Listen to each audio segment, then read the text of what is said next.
Okay, now it is.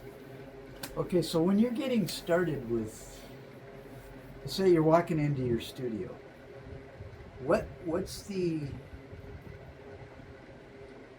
way you get focused, or what's the way that you get started, or do you have like some type of like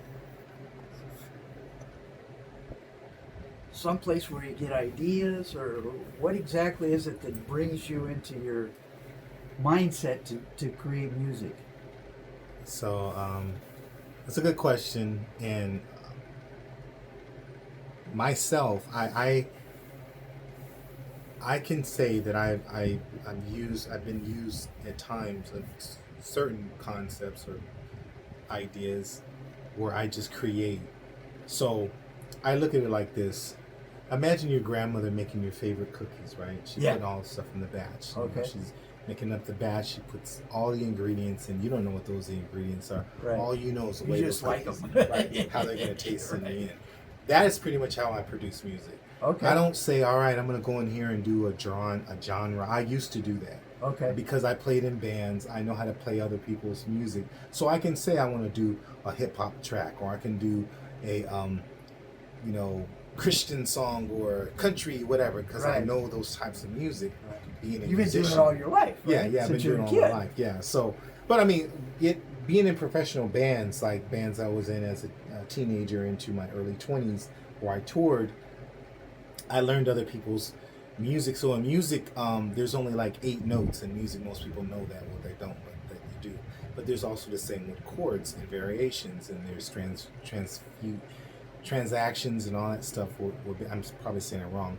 Where you basically, in a cover band, you will learn other people's music, and they have Okay, different yeah. scales in those music. So me always being a songwriter, because even as a child I was a songwriter. I thought about songs. It wasn't Right. about, I couldn't even play yet, and I had melodies in my stuff in my head. So Like I- Mozart. yeah, like Mozart. I guess, yeah.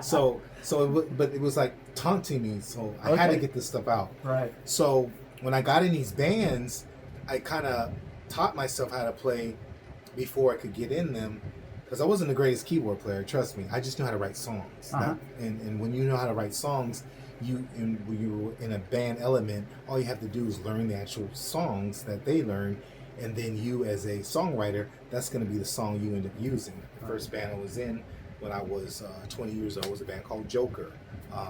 You know some of the people in Joker. Yeah. We still deal with Free or Frederick, the lead singer.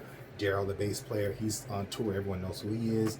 His brother Mason is one of my best friends, guitar player. Me and him are about to work again together. Okay, cool. And it's been years. Hubert is around. He was a keyboard player. So the guy was a drummer. I don't really know who he is now, but I'm still kind of in touch with those individuals. But that band was a funk band. We were young. We're very talented, and we did like R&B stuff, you know, whatever. And there was one song called Reflections that I wrote. And I wrote Reflections when I was probably 17. And here I'm 20 years old teaching a band how to play this song. Right. So I wasn't the type of a producer that woke up and had a keyboard or laptop and pushed some buttons and, you know. Yeah. No, I actually know how to play instruments. Right. So that's I how can the see song by you're playing your keyboard. Well, yeah. I do. I practice. Yeah. I play. A buddy of mine. It's funny because one of my best friends, his name was Morgan, and I went to high school with him. Me and him were in a band together too. Growing up with Morgan, we had a discussion, and he's really against electronic music. Like, he hates it. He's a guitar player. He just feels that, you know, people who use certain DAWs or whatever, and they come up with, because that's how we do it now. Yeah. That they don't know how to play music. And he made a comment about some of my material where it seemed like, and maybe I took offense, but it seemed like I don't know how to play. Right. And I said, "What?" Dude, you know who you're talking to? Because You talking to me? Right. Because I mean, even in other bands that I played in, I did at least do 1 or 2 original where I wrote the song for the band. I'm not just talking about the lyrics. I'm talking about the lyrics, the music, and all that. Right. But that means I can play. I was like, wait a minute. So when he made that comment, I called him one day. I was in the lair, and I was actually playing, and I put the phone down and just kept playing and playing, and I said, "Yeah, that's me playing." Since you said, he was like, "Yeah, right." But to answer your question, Eat it up, Jack. yeah, exactly. No, I'm sorry. I mean, I've never. No, that's cool. I don't consider myself a musician because I don't play anymore. I don't perform live anymore. So I don't. I that's been taken away from me. I did it as a profession. I made money doing that. Means your profession. Right. Then I respect people who do it. Like I'll go to live entertainments. I still have friends who are in bands, like my boy Biz, who was I call him Tehran. He was Right. one of my artists when I had Greenleaf. And then there's Dupree. You Yeah, know I know Dupree. And so with Dupree, you know, we've done songs together. We're about to go back in the studio. So they'll both those guys have amazing bands. And I love what they're doing because, I mean, shit, that's really the trait. If you really Yeah. play an instrument, then you're really doing it. So Yeah. I respect that. So going back to, You know, when you were saying you're not a musician anymore, the thing is, the talent that you got from learning the old school, playing as a musician, that's what's making you more creative than doing what you're doing now. It's not just, hey, I got all these cool machines and all that kind of stuff. It's a base you already had built in here. It's like AI was telling me when I'm learning how to do stuff, better programming. It's not that you didn't have the talent. It's not that you didn't have the ability. You already had that. But now you have more tools to expand on what you learned as a kid. You got the right tools because they're in the right place to put your mindset into what you're doing. right. Yeah, that's true. And you were asking earlier about how I come up with the ideas. So basically, to go back on that, when I come in the studio, if sometimes I'll have an idea, sometimes there's a melody, and it's always with a melody. And the melody is basically I'll go to the piano or the keyboard, and then I'll find the chords, and then it's created. It's very rarely I have like the beat first. Sometimes it's like that, but there's times when I wake up in the middle of the night. I had a dream, and I dream about a melody, or I'm watching a movie, and the melody, the mood in the movie. Like for instance, I'm a fan of what's his name, Game of Thrones. Okay. So that music in there is very intense, Yeah. high intensity. I would agree that the next album I'm doing probably by the end of this year, not the one coming up, not Roller Coaster, but the Storm, if we call it that. A lot of those tracks, because that album's almost done, I was inspired by that movie, Sure. that series, Game of Thrones, because of the intensity. And so I But love. you could appreciate the difference in that type of programming. Again, because you started out young as a musician and you've grown and your hunger for what you're doing is getting stronger. Yeah. I mean, the hunger is one thing, but to me, I look at it as more. So when you love to do something, you Yeah. just do it. You Yeah. don't think about money. You don't think about an agenda. You don't think about that stuff until later. That's what he's here for. I'm the creator of the music, so I don't really think of, hey, we're gonna put it together like this. And Yeah. when we did Calm, Yeah. I mean, when I gave it to Valentino to do the mix, I think we had a meeting, and I said, hey, I did the whole album, so we got to figure out a way to market this. So that's on you guys. Yeah. And we stepped into something because that's how we got with the PTSD. Right. And that's where we are with it now. So, Right. so Calm kind of, when it came out, we didn't really have a marketing plan because I had never produced anything like that. I mean, an instrumental album that had no drums, and it was just, if you've heard Calm, go check it out, and then you understand what I'm talking about. Yeah. So it was like something of its own, and it grew into many things, and it went into many markets like mental health, PTSD for the military, and they're really using it. And first responders. First responders. Mothers that put their kids to sleep for Yeah. nap time. That shit worked. Yeah. My partner Russell, when I gave you a copy of it Yeah. before it came out, and he was driving to LA, and he said it helped him with that drive. Yeah. I never thought that. So, then that's an example of and on that album too. Like I said, I would just come in the studio, and the melody would just It was be it. there, and then it would just be created, and I don't really know what else to say. The rest is history. Well, I can relate the same way. I've been learning stuff, online stuff, since I bought my first domain names. That's just the address for a website. Right. That's all. It's like a street address for a house. But they compare it to the online real estate to real estate. So it's just an address to your website or whatever else that you have that's online. That's all it means.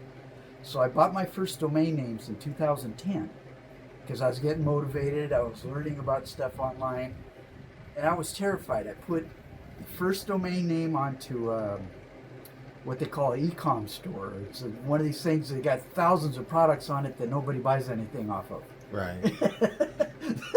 So it didn't work. I got frustrated, and I didn't build my first website until 2015 when I first met you. Oh yeah. Wow. Okay, so that was the first time when you and I met. That was the first time I had my website up. That was the first time I had my social media. I started with LinkedIn. We were talking Right, about right. that because you were telling me about how you used it for your security business and a Yeah. couple other things. Yeah. So we got talking about that. That was another connection that you and I had right away. Right.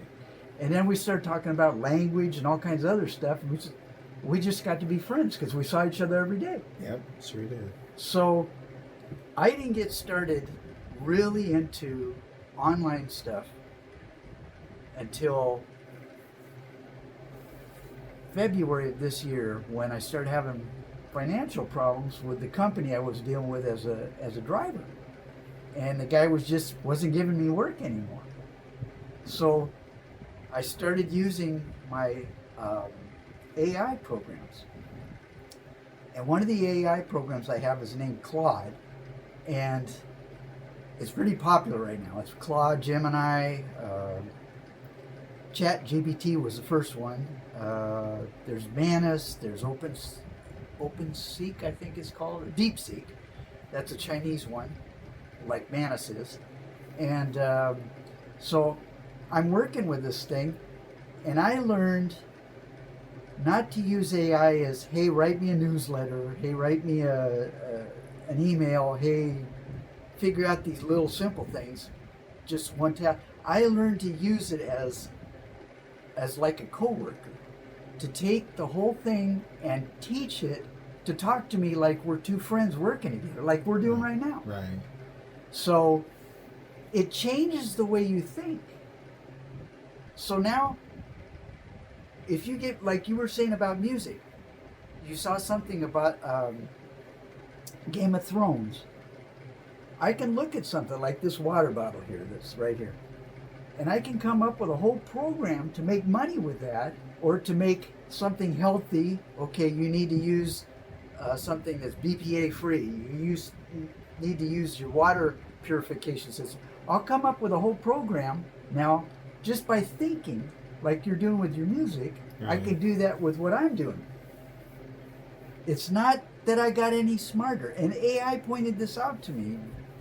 I call them my Ohana brothers, which Ohana is family. But if you're Hawaiian, family can mean even somebody that breaks bread with you, Right. which is very true with Filipino culture, with Latino cultures, with Native American cultures. So it's not unique to Hawaiians, except that Hawaiians are Native Americans. Right. So the culture is teaching me to relate to my own tools the way you relate to your music. It's something that you feel. It's something that grows from minute to minute while you're working. So I can relate to the way you were talking. So now I can see another similarity that you and I have. Yeah. You can do it with music. I can do it with what I got to do with content, with social media. It's just, and I love music. My dad used to play 45 records when we were kids. I remember those. He'd go down to these jukebox stores and he'd buy these used records that were in almost perfect condition. The reason they were sitting in the sales bin is because they weren't getting played on the jukebox anymore. Right. So he'd go down there. Sometimes he'd buy 10 of them for $1. So he Uh-huh. had all these artists. He had people like Elvis, the Everly Brothers, all kinds of people. Richie Valens. Oh, wow. He didn't even know who Richie Valens was. He just bought it because he liked the sound of the music. Right. He had all kinds of stuff. So we grew up with this. We grew up with stuff like Frank Sinatra and Sammy Davis Jr. Sammy Davis Jr. was an amazing guy. One of the things that I admire so much about him is how much crap he put up with. Yeah, I heard. About another thing about music.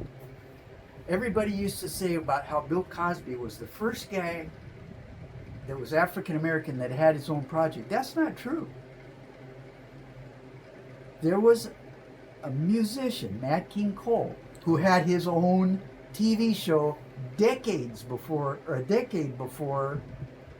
Bill Cosby even came on the scene. Wow. He was on TV for a year and a half until the commercial people said, "Oh, we don't want a black guy on there." He had his own program, Yeah. and he was very successful. But And of course, they killed him by giving him cigarettes. He died at 45. Wow. That was the last album that he put out. Was something that my mom and dad bought. But I think the album came out after he died already. It was like about 1966, the year you were born. Yeah. And Ramblin' Rose, Ramblin' Rose. Oh, wow. That was his last album. Wow. So, and he's another inspiration. And I wouldn't have learned about this kind of stuff if I hadn't been studying about the crap that they put Sammy Davis Jr. through. They invited the Rat Pack. That was Frank Sinatra, Joey Bishop, Dean Martin, Sammy Davis Jr. I think there was 5 people. They wouldn't let Sammy go to the White House because he was black. I know all about that. That's something that I'm saving for another show. Yeah. But Really that's not getting into something. politics of that That's shit something. right now. That's something we're going to talk about. Yeah, I- that's a I Black gotta- Wolf Speaks thing. Where Okay. people are like, That's. I've got another project that I need you to work with me on. What's It's that? called Historia de las Americas, History of the Americas. It goes all the way back to when people migrated from Asia into the Americas. That's how far back it's going to go. Okay, So Let's we're going do to have it. tons of stuff to do let's on do it. it. I like that. That's cool. Okay, I got that all written out. A bunch of stuff already. So you and I are going to be busy. We gotta be. Tino's going to be busy when he gets back. Yeah, we got a lot going. I mean, with an album and Yeah. I want to do a album release. It's gonna be a pool party. We're talking about that. Me and my roommate and the place I live in. You know, we have a very beautiful pool, so we can do that. Yeah. I know a lot of people that can come and celebrate and support that.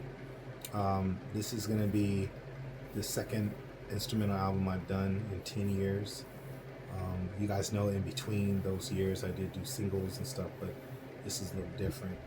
The singles are still going to happen. I'll be in the studio with Dupree and Biz probably within the next month or so. Okay. I'm also going in the studio with Mason that's putting guitar work on Roller Coaster. So Roller Coaster's not probably going to come out till probably the mid-August. I'm okay with it being that late, but maybe by the end of July since the release party is then. So we'll see. Okay. But there's commercials already for Roller Coaster, and there are already videos from that album of songs that are on My Kind Media. All you have to do is check it out, and you can see the videos for those instrumental pieces. Cool. I want to thank Russell for coming by here. Yeah. Because And he and I, we don't really do this a lot. Yeah. He and I could talk for days Yeah. on stuff because of our history and you know our friendship and, Yeah. and all the stuff we've gone through. What Moving Forward Entertainment has been to us as partners. What it Tino is has, now. what Tino and you did for me. Of course. Of course. I was looking forward to at least getting a website up. I had this crappy company that I dealt with that they said they were green technology. Yeah, their technology for green was taking your green. That was what it was.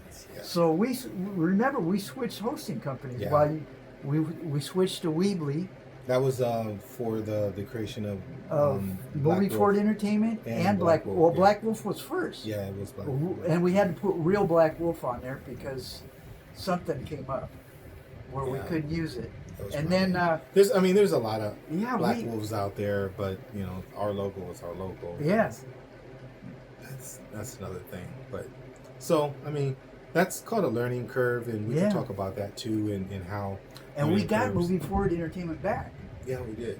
Somebody else had used it for a while, and I was online, and I saw Moving Forward Entertainment's available. Snag.